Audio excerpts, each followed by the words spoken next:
Hello! So, magluto di ay ko og chicken Arabic style. So, una to sa ning pasigaon ning atong kalan, no? So, syempre, unahon dyan na to napasigan, no? Kaya di man na malutog di na to napasigaon. Then, ibutang na to ning ato ang mantika. So, magulat-ulat ang mga few minutes din ha, ah. Then, nato na ning unahon ang sibuyas.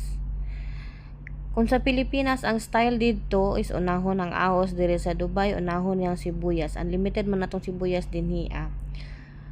So, unahon sa nato na siya din. Nato lang po na siyang ukay-ukayo na hantod nga mahimo na siyang brown.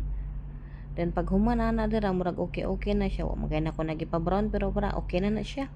Then, nakuha na po ng ilunod ng ahos din ha.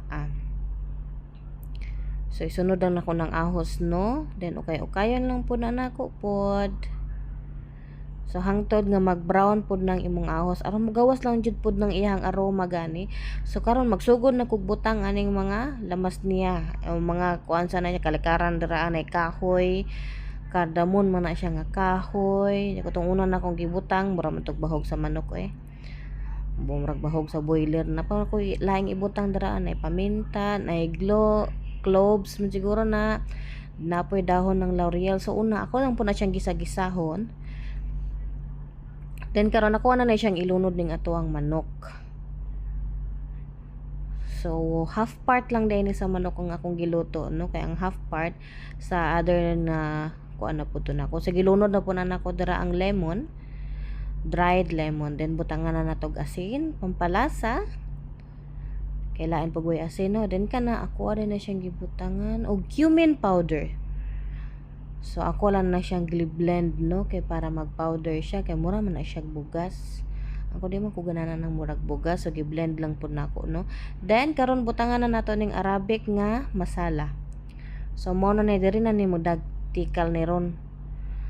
Butangan na nato ni siya gamay diri aron malasahan na nato ning ato ang